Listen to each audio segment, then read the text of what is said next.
Ya está, ¿no? Sí. Vale. Bueno, pues nada, pero es un poquillo, Sí. ¿vale? Abrimos el nuevo curso, que ya es para finalizar el primer año de EPIC, con Iván Sarnago, que va a inaugurar este cuatrimestre, y nos va a venir a hablar de autoedición y crowdfunding, porque bueno, pues su experiencia pues ha desarrollado diferentes proyectos en este ámbito, y bueno, nos va a hablar pues de los pros y las contras que hay en este tipo de formatos, que no todo es tan bonito como lo pintan, ¿no?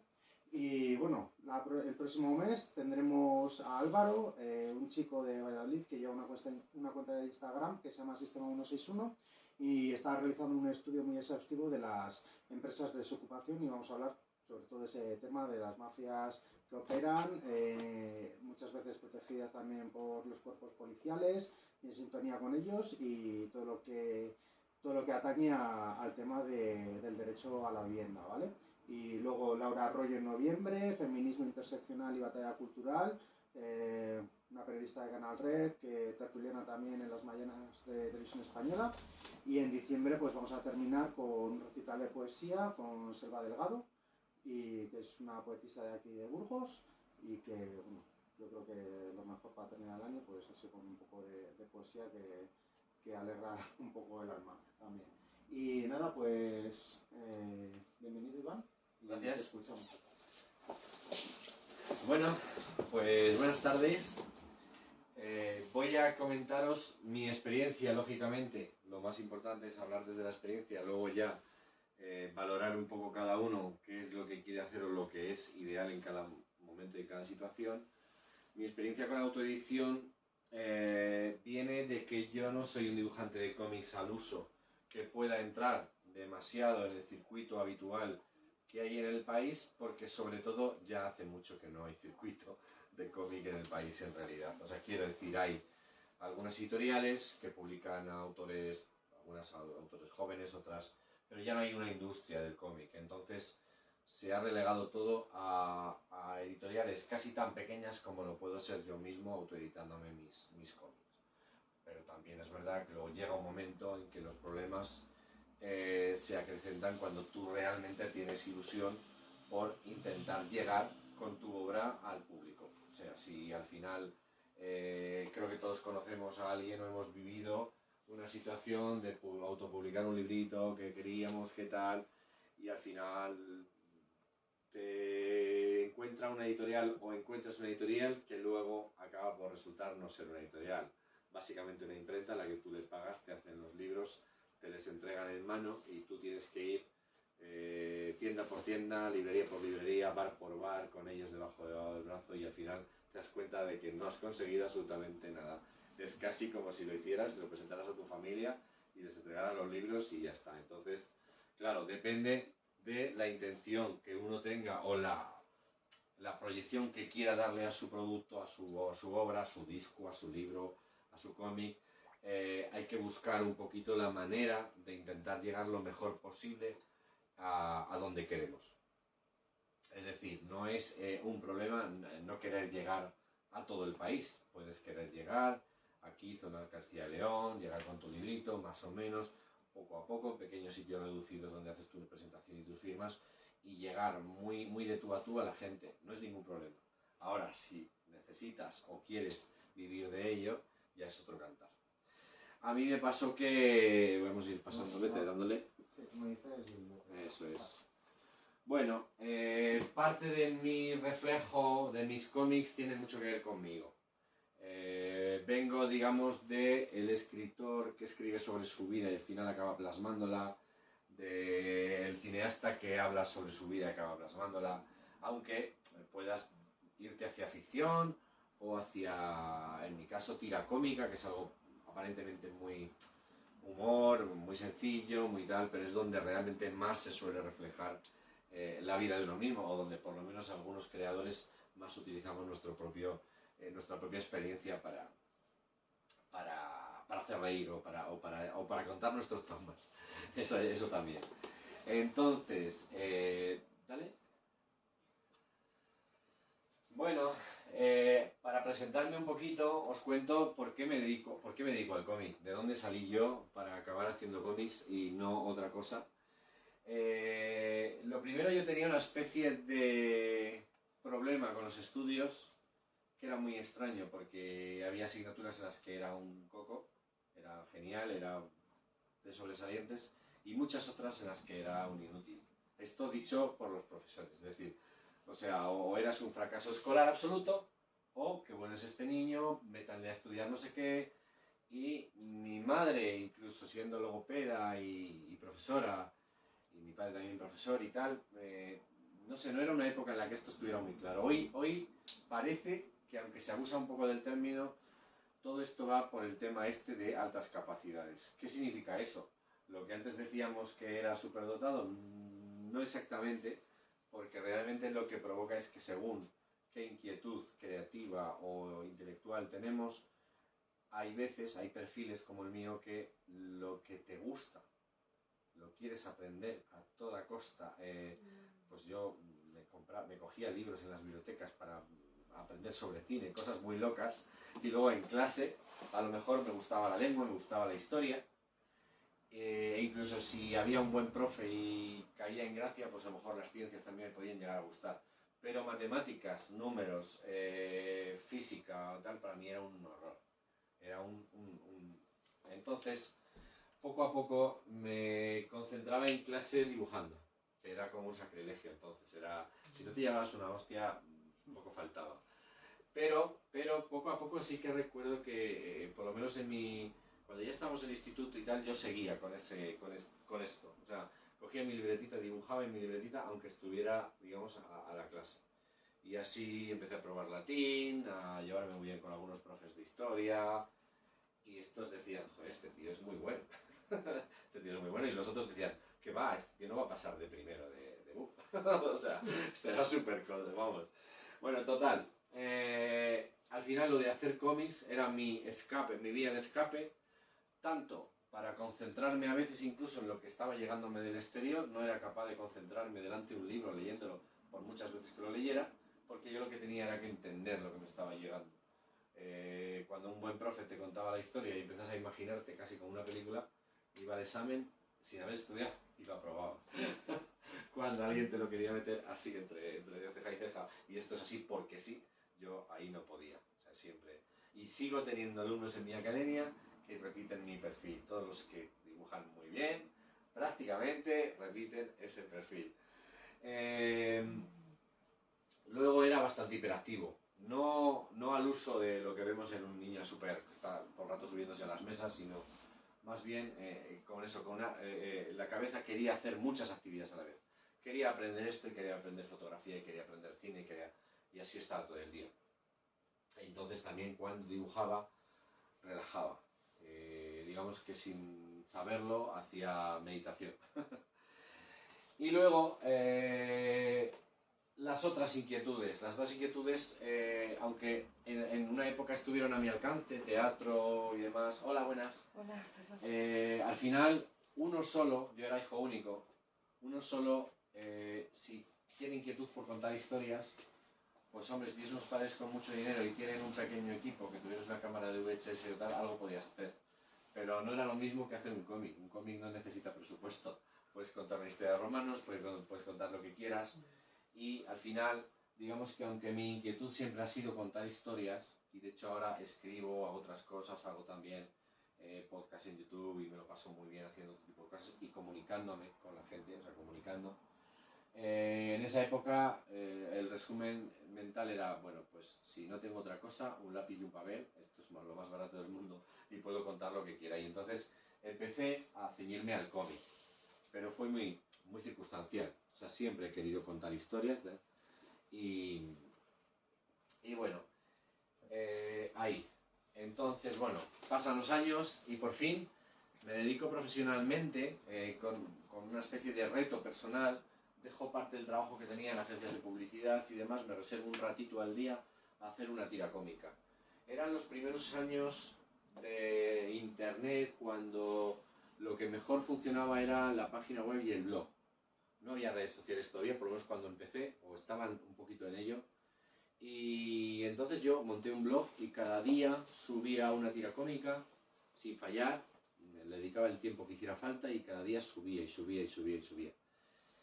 y ahí me di cuenta del poder que tiene comunicarse bien con un público, cómo lo hacemos, yo la verdad que no sabía lo que estaba haciendo muy bien, pero puse un blog a disposición de todo el mundo y todo el mundo lo podía ver y leer. Y empezó a generar simpatía, empezó a generar gente que se identificaba con esas historias. Era un poco un humor muy como las películas clásicas de Woody Allen, de las primeras épocas, o un poquito como las series de televisión de Padre y Familia, cosas así, pero siempre muy cotidiano y siempre era mi vida. Yo no pensé que eso le iba a gustar a nadie, por eso no buscaba el conectar con un público al principio, pero ocurrió. Un blog abierto en 2007-2008 llegaba a todo el mundo, no tenía que pasar por Facebook, no tenía que pasar por redes sociales que al final todo lo contienen y a la vez no tienen nada, que es lo que sucede ahora cuando intentamos desarrollar un tipo de negocio parecido a esto. Entonces llegabas libremente a un montón de público que entraba en internet, llegaba a eso, no sabías cómo, se iban, digamos que, aficionando, cada día seguían y seguían, y me contactó una pequeña editorial de Salamanca que me dijo, bueno, esto que haces, Iván, es buenísimo, esto lo podríamos publicar nosotros en libros y bueno, damos un porcentaje de autor, te lo publicamos nosotros, no tienes que hacer nada. Y bueno, la idea era seductora, porque además yo trabajaba mucho esta tira constante, yo hacía tiras constantes y a lo mejor en un año más o menos reunía unas 100 tiras y eso daba pues como para una temporada. Al final, un librito pues como los de Garfield. Y el formato que me proponían y tal, bueno, me dejaron trabajar en él y digamos que la propuesta era mía, pero pues eso, seducía mucho, era muy interesante porque eran una editorial, yo no tenía acceso a la editorial. Y cuando yo había movido mi material en editoriales de cómic que yo conozco, volvemos un poco al tema de que no soy muy convencional y no les encajaba a nadie, ni a una porque tal, y quizás donde más encajaba era en La Cúpula, que era la editorial que luego publicaba El Víbora y demás, pero mi estilo se quedaba un poco entre, soy muy ácido con algunas cosas, pero el dibujo es como más bonito. Y a veces la gente que publica, por ejemplo, Underground, quiere una especie de trazo más agresivo. O sea, total, fuera por lo que fuera, yo no encajaba en ningún lado. Y he tenido mucha amistad con muchos editores de cómic y me llevo muy bien con ellos. E incluso he trabajado codo con codo en ayudarles a editar cosas de otros autores algunas veces. Pero lo mío como que nunca encajaba. Entonces esta editorial que era de libros de poemas, de libros de... creo que era de libros también de política y tal y cual, pero bueno, se interesaron, les gustó, bueno. Pues nunca llegó un contrato, pero los meses pasaban y llegaba el Expo Cómic de Madrid, que era una de las fechas más importantes hace unos años de festivales de cómic, que estaba Barcelona y Madrid prácticamente.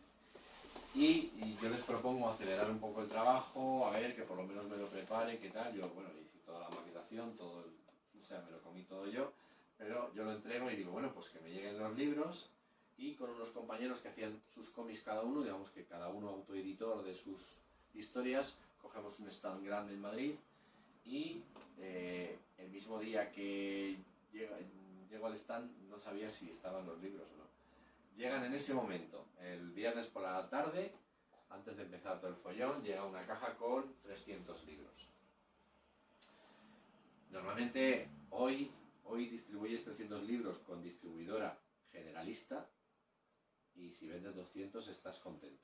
O sea, allí había 300 libros en la caja, yo creía que ya sobraba, vamos, con la experiencia que teníamos de otras cosas y tal, era... Bueno, pues empezó a aparecer gente de todo tipo, de todo tipo de perfil, es decir, no lectores de cómic. Yo llegué a cualquiera, o sea, como una serie de televisión o como una película. Yo llegué a un público que era cualquiera, que no era friki de los cómics o que era...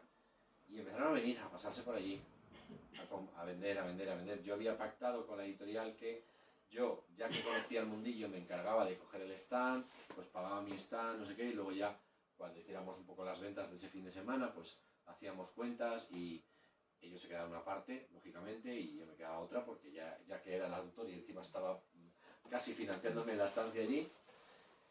Y hablo con el editor, el tío estaba en Salamanca, hablo con el editor el sábado y digo, oye, esto está vendiendo muchísimo. A todo esto, lo habitual en una editorial era, sobre todo entonces, 1000 ejemplares, o sea, firmar por 1000 ejemplares. Cuando hablas de una editorial, se supone grande, o sea, no grande, quiero decir, oficial, una editorial oficial, una tirada mínima en España es de 1000 ejemplares, más o menos. Hoy las cosas han perdido mucho, pero más o menos eso era. Y eso es lo que yo creía que había firmado, o lo que estábamos, digamos, por firmar, porque no llegaba nunca el contrato. Me dice este chico, ¿cuántos has vendido? Bueno, hacemos cuentas, la chica con la que salía entonces, Sander hace cuentas, dice, has vendido 150, era el sábado, nos quedaba el domingo. O sea, habíamos vendido la mitad de la caja a gente que yo no conocía, pero que venían súper enamorados del trabajo, de lo que estaba haciendo, de que lo veían en la oficina, o sea, una pasada porque ni siendo luego más famoso en otros aspectos, he visto eso. Y sobre todo la alegría del que el público era eso, muy abierto, de todo tipo, no había nadie, ni siquiera, ya te digo, no. Y este tío, a la noche de ese sábado, aparece allí. Y me dice, oye, mira, qué bien, tal. Y digo, pues mira, no te esperaba, digo, pero mira, hemos vendido esto, tal. ¡Uy, qué bien, tal! Vamos a tener que espabilarnos para imprimir más, digo. ¿Y si se vende lo que queda de la caja? O sea, claro, yo creía que se había hecho una tirada nacional para luego mandar a la distribución y que a mí me daban una cajita para que vendiera esos días y tal. No había más. Solo había los 300 y era una imprenta, no era una editorial, era una imprenta digital. De unos tíos que, pues, de vez en cuando te publicaban tu librito de no sé qué, tal, y encima normalmente te lo cobraban. A mí no me lo quisieron cobrar en su momento, pero luego me dice el tío que, claro, para imprimir más, que le dé lo del sábado, las ventas del sábado, y que ya el domingo siga vendiendo, y si vendo bastante, pues ya que me lo quede todo súper, porque sí.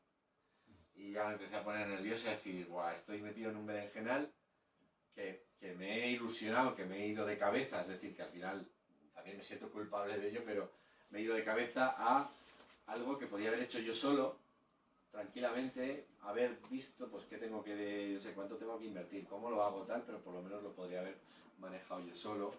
Y bueno, sucedió pues esto, que al final el tío era un poco jeta, esa editorial como tal no existía, era una cosa muy etérea. Y generalmente lo que tenía era una familia, el tío, su padre tiene una imprenta, el tío le comía la cabeza pues al poeta de turno y al no sé quién y al no sé cuál, imprimían, venden algo y con eso ganan de sobra porque al final imprimir les sale mucho más barato que lo que pueden llegar a cobrar por libro. Y bueno, de hecho, el domingo se nos acabaron los ejemplares. Que bueno, en ese momento es un orgullo, es muy divertido, es muy guay, pero yo decía, claro, ya se ha acabado. O sea, no hay. Yo creía que ese mismo lunes las tiendas de toda España iban a tener ese libro por todo lo y yo decía, bueno, pues entonces va a ser la leche, porque si aquí pegas ese empujón tan bueno, bueno, luego ya después, si encima la gente se entera o hablan unos con otros o tal, pues ya lo que justo lo... O sea, en cuanto al marketing hubiera sido lo perfecto, pero nada, no había nada. O sea, no había nada detrás de todo aquello.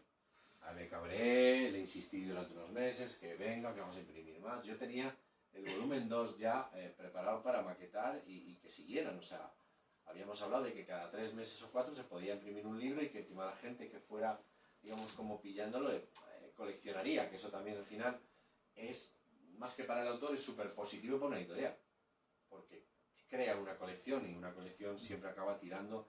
Llega un momento que nosotros hoy en día con nuestra editorial sacas un número 4 de un cómic que a lo mejor no ha vendido al principio mucho y ese número 4 de repente empieza a interesar y claro, tiran de todo lo de atrás. O sea que al final es muy importante. Y bueno, pues aquí me llevé un poco la hostia de la edición, autoedición, esta mezcla tan diluida que sigue habiendo ahora, que es muy peligrosa. Es muy peligrosa porque hay muchas empresas como esta ahora.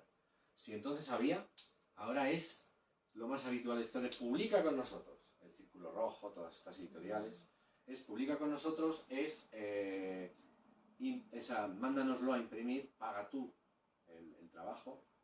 Okay, tú dices, un autor en principio no debería pagar su trabajo, hombre, si lo quiero hacer yo todo, estupendo, cada uno hace con su dinero lo que quiere y lo plantea como vea. Pero si alguien te dice, te publico tu trabajo, que menos no poner tu inversión. Tu inversión es tu trabajo, tus horas de tal, y luego, oye, pues a lo mejor machacarte los sitios uno por uno, ir allí a firmar y tal, que está muy bien. O sea, también hay que poner de tu parte, eso está claro. Pues esto ha crecido, además, sobre todo después de la pandemia, ha crecido como la espuma. Hay un montón de falsas editoriales, por decirlo así, o de... ¿Cómo se dice cuando estamos en una cosa legal e ilegal, que no se sabe que Sí, no hay? limbo. Alegal, sí. La palabra sería alegal, porque no hacen nada que sea ilegal, pero a la persona no le explican cómo funciona su negocio. Y entonces la persona cree que es otro negocio. Una cosa es una editorial y otra cosa es una imprenta. Si esta imprenta me dice, soy una editorial y te publico tus cómics o tus libros, me está mintiendo. Un fraude. Sí, es un fraude. O sea, es un fraude. Lo que pasa es que quiero decir que se escudan en cómo trabajan y en cómo han pactado contigo, qué tal, bueno, ya os digo que hasta el modelo de contrato en general que presentan parece bastante legal dentro de lo que cabe, pero claro, tú al final ahí estás pagando tu imprenta y para eso lo haces tú solo. Porque para lo poco más que hacen, luego igual tienen un par de amigos en un par de librerías de España y te hacen un poco el ademán de que te van a preparar 4 presentaciones, que luego muchas veces no llegan. Bueno, pues dale, porfa. Bueno, pues aprendida esta experiencia, olvido el tema de editarme ese cómic, porque yo me veo incapaz. Cada tirada de 1000 del libro anterior, a mí me hubieran supuesto una pasta que es que era, vamos, inconcebible. Sigo haciendo tiras cómicas y poco a poco negocios locales de Burgos y tal que me van conociendo, me piden que haga alguna colaboración, como lo que se hace ahora con los youtubers y tal.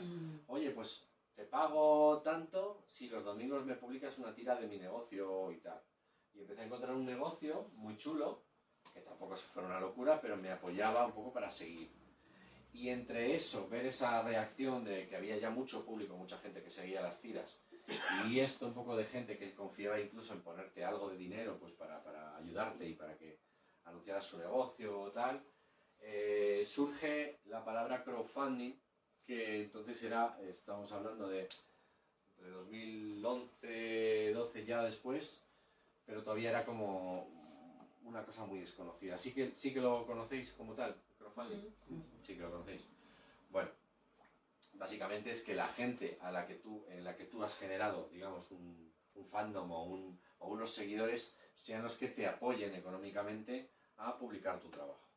Hay en esa época todavía, entre que no se entiende bien ni la palabra ni lo que es, y que en España somos como muy caínitas, había mucha tendencia a decir, bueno, así porque sí, o sea, te lo voy a pagar yo porque sí, era muy raro, no se entendía ese... Pero bueno, empieza a crecer el tema del crowdfunding y veo que una buena opción que tengo es precisamente recurrir al crowdfunding, intentar valorar un formato, claro, ya diferente de libro para que me saliera pues, más material por menos, o sea, ver un poco cómo económicamente lo podía sustentar. Y veo la plataforma de crowdfunding de Mercami, que era casi la única que estaba activa entonces. Hablo con ellos, les presento la idea y se me ocurre pues un libro mucho más tradicional, en el sentido de que es un libro de 100 y pico páginas cada libro, con muchas más tiras por página, un poco pequeño en ese sentido. A mí no me gustaba el otro formato, pero era inviable. Yo no podía pagarme 10 libros al año, poco a poco, hacer una colección y tal. Y al final, una vez con la serie, digamos, medio terminada, decido hacer ese crowdfunding y empiezo a publicar. Ahí ya Facebook funciona bastante bien, pero todavía digamos que te permite una visibilidad. Si tú tienes ya una gente que te sigue, publicas tus tiras, la gente las ve. Hoy en día ya nada, ya es que hagas lo que hagas, todo fagocita todo. No, las redes sociales se han quedado como una cosa aislada, donde tú o estás dentro o estás fuera, pero ya no ves, digamos que casi ni el arte ni el trabajo de los demás, a no ser que insistas como un cabrón todos los días en ponerles el enlace a los amigos, y al final ellos ya saben lo que haces, que es que se ha quedado todo en un círculo como muy pequeño. Bueno, con la tontería del crowdfunding es fundar entre todos, entre el grupo, pero la palabra sonoramente recordaba a Crow, a Cuervo. Y pues, bromeé, hice una tira en la que anuncié el crowdfunding y dije que iba a hacer un fundecuervos.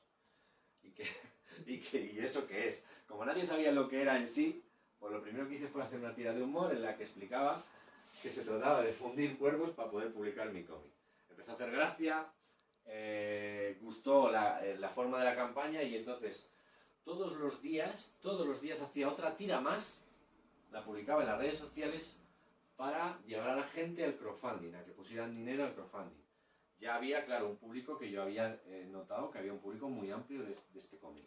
Entonces ya había una base, pero a la vez tenías que seguir llamando a gente y a gente y a gente para que eso funcionara. El crowdfunding es una de las mejores vías para publicar nuestro trabajo, porque lo vamos a controlar todos nosotros, pero tiene muchas dificultades. Una de ellas, tenemos que haber creado ese fandom o esos seguidores ya de base, muy, muy fuertes. Tiene que haber una base muy fuerte y haber entregado tú también, si hablamos de artisteo, de grupos, de teatro, de cualquier proyecto cultural, prácticamente hoy en día es mejor entregar ese proyecto cultural gratuitamente, todo lo que puedas, para que se expanda lo máximo posible y consiga ese público que luego te pueda retornar y querer o verte en conciertos, que sería también un crowdfunding, o pagar porque tú puedas editar tu obra, porque muchas veces la gente se lanza con el crowdfunding a la primera y si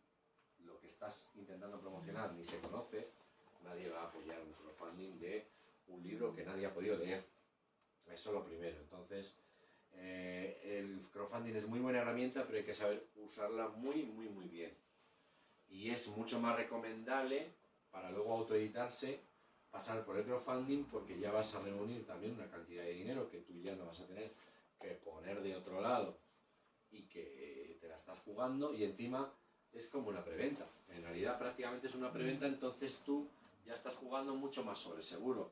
Te puede fallar un crowdfunding, claro que sí, pero si, por ejemplo, yo qué sé, vender 200 libros te supone el pago de imprimir los 2000 para luego mandarlo a las tiendas y todo esto, ya tienes el camino hecho. Has vendido tus 200 primeros, aunque no vendieras más, tú consigues, que también creo que es lo ideal, que tu obra luego se distribuya por todo el país y tal. Yo pensé en ese crowdfunding no solo para los mecenas, que es como se denomina a los que apoyan tu obra, sino en que luego yo quería que ese libro estuviera en las librerías y que no fuera un problema también para el librero. Si tú te enfrentas al librero y dices yo publico por mi cuenta, el librero, el día que tú necesites al librero, te va a decir, no, mira, ahora que te jodas. Esto es así. Es muy complicado porque realmente un joven autor, una persona que tiene poco alcance, no quiere fastidiar al librero, pero no puede a veces pasar por todo el circuito, no sabe ni puede. Entonces, bueno, pues un crowdfunding tampoco mata al librero. Pero todos somos aquí muy, muy nuestros y hay que cuidar cada trato con cada parte del sistema, sobre todo si quieres estar dentro de un circuito de distribución y venderte como autor y moverte para luego en el futuro, pues a lo mejor pues estar en otra editorial y que nadie te quiera poner un veto porque un día publicaste un libro sin mandarlo a las librerías. Pero bueno, aún así, yo hice una recaudación para 2 libros, me atreví a hacer una recaudación para 2 libros, para que la obra estuviera completa y yo supiera que la iba a poder tener completa ya desde el principio y no quedarme por el camino, no publicar un libro un año y al siguiente tener que volver a hacer un crowdfunding. Entonces me lancé, fui el primero en proyectos de cómic que financió 10.000 euros para publicar cómics. O sea, fue bastante y sobre todo la apuesta fue de, venga, la obra completa, 2 libros, el uno saldrá el primer año, el otro saldrá el segundo, pero los que ya habéis puesto el dinero, se os mandan los 2 y ya lo tenéis. Y consigo estar en el mercado. Y entonces, al final, al final eso supuso que yo era autor, pero editor. Pero editor con todas las letras. Estaba editando mi obra y la estaba llevando al mercado del libro, del cómic. Y bueno, luego hubo suerte, hubo algún premio por ahí, en algún festival. El tema del humor gráfico, ya os digo que me sorprendió porque yo contaba mis historias personales, pero empezaron a llegar a cualquiera. Y me di cuenta que esto es un poco como los monólogos. Si haces humor de tu vida, es raro que a este y a este y a este no les haya pasado algo parecido. Y al final, esa empatía o ese encontrar al público, pues fue un efecto secundario de yo decir, voy a hacer lo que me da la gana y como yo quiero. Si me hubiera ceñido a lo que me decía un editor, a lo que me decía otro, a los consejos que me habían dado por el camino, esos cómics no los hubiera hecho. Entonces también era una apuesta, pero al final salió bien en el sentido de, por lo menos es mío y funcionó y sirvió para luego dar otro paso adelante que fue fundar una editorial. Dale, por favor. Bueno, dale otra vez, que esto estaba justo hablándolo. Bueno, eso, cuando alcanzas una meta, ¿qué sucede? Que está otra vez más lejos porque quieres algo más. No por avaricia, no por avaricia, sino porque es que es lógico, todos en nuestra profesión y en nuestros intereses al final alcanzamos un hito que antes estaba lejísimos y resulta que no te puedes quedar ahí. ¿Qué haces? ¿Ya dejarlo todo? No sigues adelante.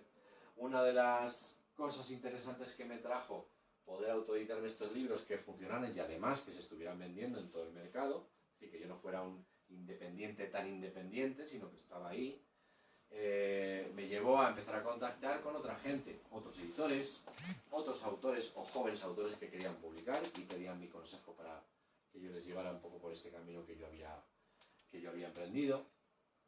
Y al principio convertí el blog de mi tira, yo dejé ya de hacer la tira cómica y empecé a publicar a algún alumno que tenía que le daba dibujo y algún otro autor que me escribía desde otros puntos de España. Hicimos un blog de publicación de tiras cómicas durante un tiempo que funcionó bastante bien, pero bueno, que no buscaba, eso no era económico, simplemente era un pequeño paso que luego un buen día dio lugar a montar una editorial que se llama Unrated Comics y que intentamos no ser esa editorial cutre que no te va a pagar por tu trabajo, pero también somos un poquito como ese apoyo para si tú quieres hacer tu obra como a ti te guste.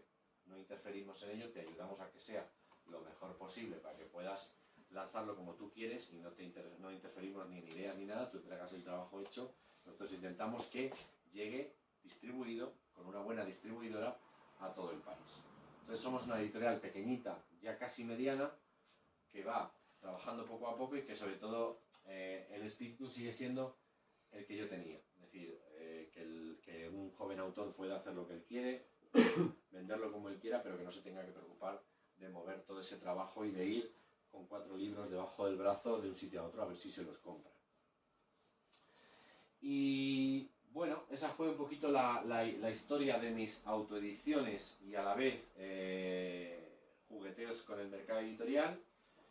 Y bueno, hoy en día me centro más en dar clases, en dibujar lo que me apetece. Dale, por favor. Vale, esto era un cómic que yo hacía de chaval, que luego recuperé de más mayor. Ya me voy de la tira cómica, hago un cómic de aventuras, muy divertido y tal, que también era muy raro para otros editores, porque son personajes que a veces se saltan la cuarta pared, como ahora últimamente vemos ya más en las pelis y tal, y que son muy conscientes de que están en un cómic y tal. Entonces también era algo que cuando yo era adolescente, que ya estaba haciendo este cómic a veces, no solía cuadrar. Y tuve la suerte en su día, en los finales de los 90, de que también di con otra persona que casi se autoeditaba y que me publicó los primeros cómics un poco de este estilo, y de él aprendí un poco a cómo llevar mi camino. Entonces siempre era Amaníaco Ediciones, se llamaba. Era muy parecida pues, a La Cúpula, a estas que editaban en Barcelona, a pequeño nivel, pero que luego se distribuían en todo el país. Y bueno, el que nos editaba estos cómics no nos pagaban nada absolutamente. Trabajábamos como esclavos, pero a lo loco, para él dentro de lo que cabe, pero en nuestros propios proyectos. Al final era como hacer un fanzine y él te daba la seguridad de llevártelo un poquito a todos los sitios y eso. Pero bueno, fue una experiencia muy chula porque he trabajado con muchos editores y he podido verles como cualquier persona, ¿no? Como yo, como otro autor, como sufren y padecen, cosas que cuando estás del otro lado todo lo ves como muy negativo, ¿no? O sea, es como cuando nos pasa el tema del trabajo del empresario, el tal, bueno, luego hay tantos niveles y hay tantas personas y hay tantas formas de abordar lo que tú quieras hacer que todo depende de cómo seas y cómo trates a tu gente, ¿no? Para que luego veas cómo funciona. Y dale, porfa. Y bueno, esto se convirtió, o sea, la herencia de haberme autoeditado aquellos libros de la tira cómica se convirtió en que yo pudiera publicar mis propios cómics y luego, como os he dicho ya, a otros autores, y ahora estamos ya, yo prácticamente estoy dejando de hacer mis cómics, me estoy metiendo en otros berenjenales porque no puedo parar ni puedo dejarlo, pero sobre todo me gusta el tema de tener con mi socio la editorial. Yo ahora soy solo el director artístico, me encargo de ver, aconsejar, hacer un seguimiento de los autores que nos presentan proyectos, pero para ayudarles a que sea mejor, no para negarles la mayor, no para decirles esto no vende, esto no se hace así. Yo, como profe experimentado, como autor experimentado y luego en mi papel un poco de coeditor con mi compañero, lo que hago es eso, es guiar para que puedan casi autoeditarse con nosotros sin coste, y luego, por supuesto, lo que sí que les ofrecemos, que es algo que creo que hay que hacer, es el porcentaje de autor una vez que todo está firmado, que todo está adelante y se empiezan a vender.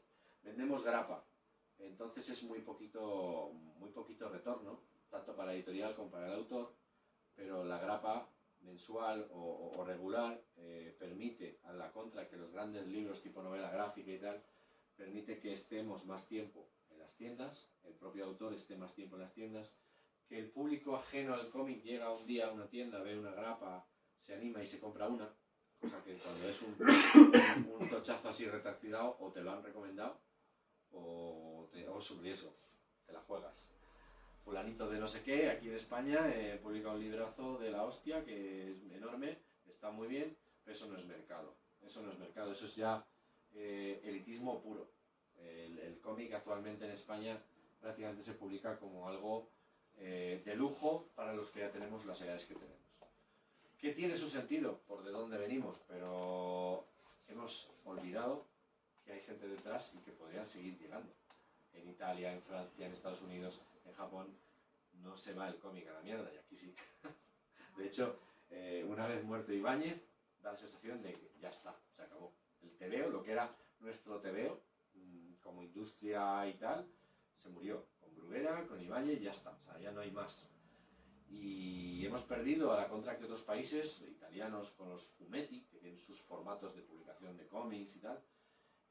Los cómics están en otros países a la entrada de supermercados, pero filas enormes de cómics, o sea, estantes enormes. ¿Os habéis fijado que aquí en Burgos, bueno, en España, tenemos los alimercas y todos estos tienen como un espacio muy amplio antes de entrar al supermercado? En Francia, en Italia y en otros países europeos, toda esa parte es cultura. Antes de llegar a la parte supermercado, tienen todos sus puestos de librería, prensa, tal, a lo bestia. Lo que aquí ya ni siquiera quedan 2 kioscos por ahí. Pero no, o sea, se ha perdido mucho en favor también de que directamente no se lee mucho. Ha habido épocas en las que los colegios han dejado la cosa también muy laxa y bueno, al final al lector hay que recuperarlo de una manera o de otra, pero desde luego que está complicado. Nosotros hemos apostado por jugárnosla un poco más, gastamos más, luego además al autor le ofrecemos de un 15 a un 25% de las ventas, que aunque en una grapa sea poco, estamos pensando en su obra completa, igual que en un libro, y normalmente nos salimos de lo que se suele dar, que es un 10 o un 8 a un autor. Y bueno, es mi experiencia. Yo sí que os diría que si tenéis un proyecto chulo para publicar, ya sea un disco, ya sea un libro, primero entregadlo lo más posible a todo el público que podáis, es decir, que lo puedan disfrutar, que lo puedan saborear, que lo puedan ver, casi como quien dice gratuitamente, aunque parezca muy chocante. Y luego el tema del crowdfunding sería la mejor manera para autoeditarse. Te evitas las editoriales piratas estas que sí, a lo mejor te lo ponen todo muy fácil, pero luego te van a dejar tus libros en un cajón, en un almacén, y eso no sirve para absolutamente nada. Y puedes conseguir financiar que esa obra salga para todo el país, que salga al mercado, que no solo salga para los 4 que te han puesto el dinero para tener su ejemplar. Ese planteamiento es muy chulo, es decir, bueno, ¿cuánto me cuesta una tirada? Pues si me cuesta 10.000 euros una tirada de tantos libros y tal, ya la mando a la distribuidora directamente, o sea, no estoy peleándome con el mercado y a la vez tengo mi propio mercado, que es la gente que ya me sigue y ya ha pagado ellos mismos por su ejemplar y ya está. O sea, me ayudan a financiarlo, pero a la vez la puedo mover a más gente y la puede disfrutar mucha más gente. Y bueno, eso, simplemente sí que os diría que miréis mucho el tema de las editoriales pequeñas que abundan, por ejemplo, en redes sociales, porque suele ser ese formato prácticamente imprenta. Ellos no arriesgan absolutamente nada, te cobran tu libro, lo que tú quieras, o sea, pues que voy a hacer este libro y tal, bueno, pues mira, 200 ejemplares son tanto, y te lo vendemos a precio de autor. Pero ¿por qué no lo tienes que vender a mí? O sea, para que luego vaya yo con 200 ejemplares, no doy abasto de ir de un bar al otro a presentar y a...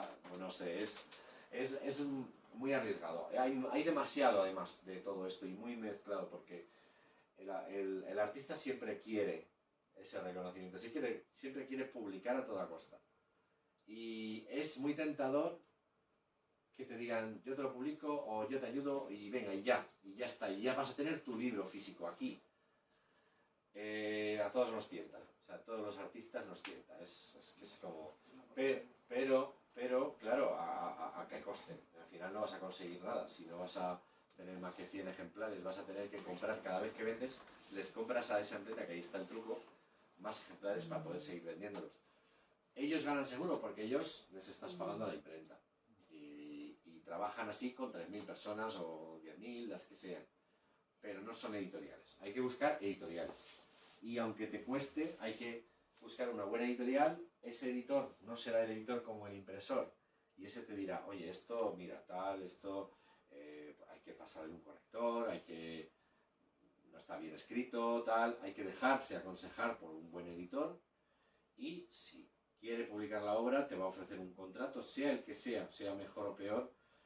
Como mínimo en España mucho es el porcentaje de autor. Bueno, no es una maravilla, pero si encima el editor te da un adelanto, no estaría mal.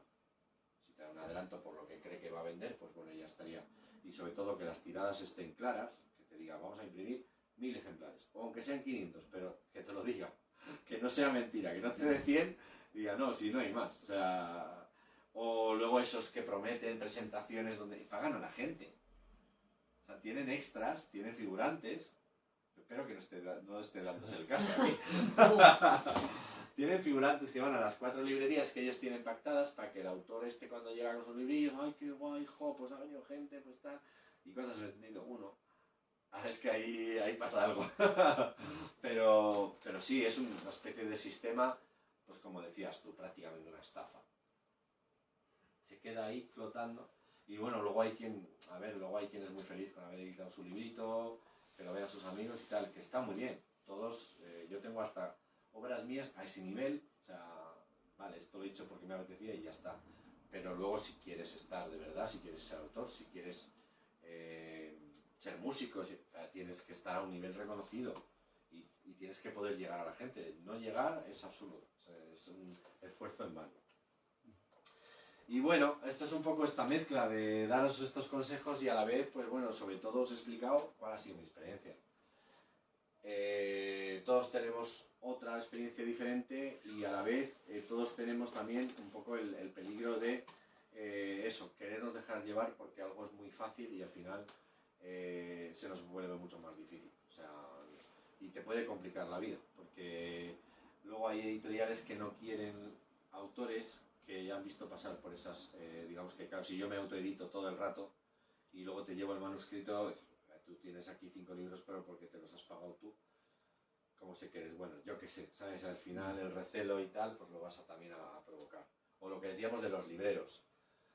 Vete a un librero a decirle, no, es que yo esto me lo he pagado yo, me he hecho mis 100 ejemplares, véndeme 10. Y a lo mejor dice, bueno, si has pasado sin mí hasta ahora, pues sigue por ahí. Yo qué sé, esto es muy Es delicado también tratar con las diferentes partes de un mercado y de un movimiento cultural o de un mundillo es complicado. O sea, pero bueno.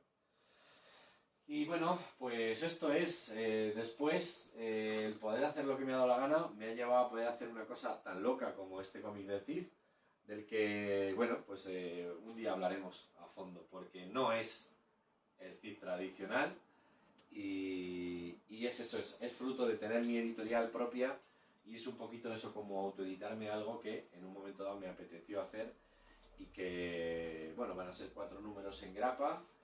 Toca muchos temas muy raros que casi nadie tocaría en un cómic del Cid, como por ejemplo personajes no binarios. Y entonces creo que a mucha gente le va a chocar por el lado positivo y a mucha gente le va a chocar por el lado negativo y me expulsarán, me desterrarán, como decir. Pero bueno, ya hablaremos en otra ocasión un poquito de eso. Simplemente era un poco eso, que al final lo chulo de haberte autoeditado, que es la parte muy positiva, es que luego cada vez eres más fuerte para editar tú como tú quieras lo tuyo y bueno, incluso luego ayudar a otros, que también es muy chulo, es muy guay. Yo estoy deseando que este año va a ser el gran despliegue en nuestra editorial de muchos cómics que he hecho yo o han hecho mis alumnos o les he ayudado a hacer, todo digamos o sea, de chavales que son críos, pero que al poder haber dado yo ese paso lo vamos a dar con ellos también y les vamos a dar ese empujón y creo que va a ser muy guay. Y esto es. Iván, y cuando editas para otro, ¿pones un límite de números? ¿De ejemplares?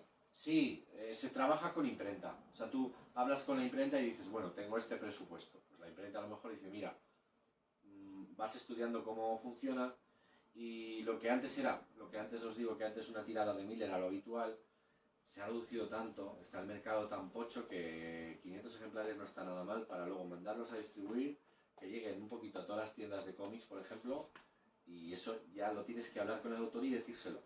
O sea, eso en el contrato se lo tienes que especificar. Porque otra tirada es otro contrato, siempre hay que renovarlo. Y luego tienes, por ejemplo, unos derechos de explotación durante unos años que tú también pactes con el autor. Si él está cómodo, dices, te ofrezco estar en mi editorial 5 años. Luego, una vez que termine, tú te lo llevas. Lo más que no puedes es editarlo tú exactamente igual que yo porque la editorial ha hecho la maquetación, el diseño, lo que sea, y eso es mío. Es decir, sería... Pero sí, se tiene que especificar todo en un contrato, número de ejemplares, la cadencia, es el tiempo que te cede la obra a ese autor, porque no deja de no ser tuya, es decir, al final eso tiene que estar claro, eres el editor en ese caso. Y luego, por ejemplo, el porcentaje que le das de ventas, venda o no venda. O sea, hay un establecido, por ejemplo, suele ser de 8 a 10%, y nosotros pensábamos, joder, preferimos llevarnos menos, que al final, en tema editorial, te llevas nada, porque casi lo que saques es para imprimir otro libro, pero bueno, es igual, decíamos, joder, un 8, un 10, es que es una puta mierda, pues por lo menos de un 15 para arriba, y reconocer también que ese tío se lo ha currado, que ha estado meses sin hacer otra cosa, currándose en ese cómic o ese libro, hasta que lo ha tenido y es su obra, es un poco su coedición contigo. No le puedes pagar la página como podría hacer un encargo puede pagar la página. O sea, una entidad o el mercado americano puede pagarte por página, aquí es muy difícil. Porque es que casi no dan los números, es que es verdad que casi no dan los números. Hasta las grandes tipo Planeta y tal, en lo que hablamos en el tema de cómic, no da, por ventas y por tal, no da demasiado. Entonces al final se ofrece el pago al autor por sus derechos de autor, o sea, de las, pues eso, 1000 ejemplares, tanto.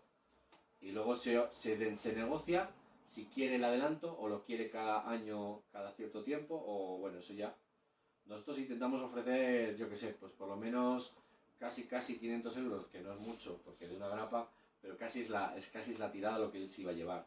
Por ejemplo, pues ya lo ofrecemos, lo hablamos, venga, mitad ahora y mitad cuando ya esté en venta en pleno movimiento, ese mismo mes te podemos adelantar otra vez lo que queda y ya se queda casi pagado. Luego hay que sumar que lo interesante de una publicación regular es que al salirte de ese sistema no estás una sola semana en la librería. estás varios meses con el mismo título, poco a poco. El autor, si lo está todavía terminando y es estudiante o tiene otro trabajo o tal, puede irlo desarrollando un poco más fácilmente que si le pides 300 páginas de un libro. Y bueno, todo tiene sus pros y sus contras, y el tipo de publicación que estamos haciendo es el que había, o sea, el que había antes, que desapareció y que nos ha dado la locura a nosotros por intentarlo. Veremos hasta dónde llegamos, pero bueno, no está yendo mal. Al menos está llegando a las librerías, al público, y por ejemplo cuando vamos a las convenciones con gente, familias y tal, la parte por ejemplo de grapas y juvenil que tenemos, infantil y eso, es una gozada volver a ver familias que te compran uno, que te ven al año siguiente en el mismo puesto de otra ciudad y oye, que ya me llevé, ahora quiero el resto de la colección y tal. Jo, y es muy guay, porque era una apuesta que para mí, vamos, cuando la hablaba con otros editores, estaba loco. O sea, esto ya no se hace, es que ya no se hace, ya no se puede. Y siempre es el no se puede, esto ya no sirve, ya no funciona. Hostia, pero si nadie lo está haciendo, vamos a probarlo, por lo menos.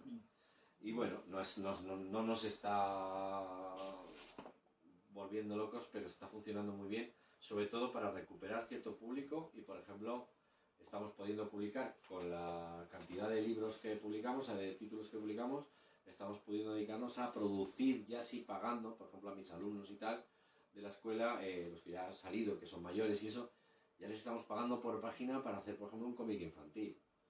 Joder, hace unos años no me lo imaginaba yo. Bueno, yo no lo he vivido, yo no me he pagado por página, ni me ha pagado nadie por página.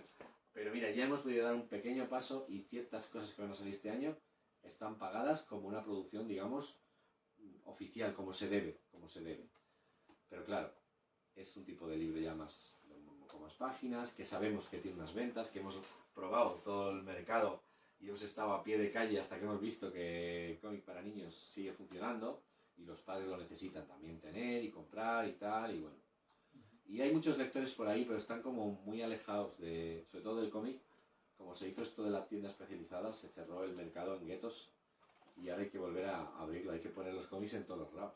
Cuando hablas de cómic, ¿tú meterías la novela gráfica ahí también? Porque la novela gráfica es un cómic, o sea, no os dejéis... Claro, por eso te digo, yo es que sí que veo que igual, no sé cuál es tu percepción, yo sí que veo que la novela gráfica ahora está repuntando, o sea, Sí, pero ¿a qué público va? A nosotros.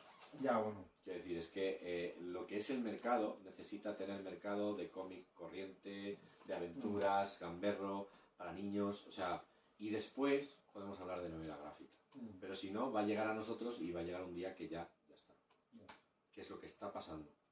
Es que, por ejemplo, estoy totalmente de acuerdo con lo que decías de abrir tu creación, ¿no?, al máximo público posible de forma gratuita, porque además creo que hay ejemplos muy palmarios.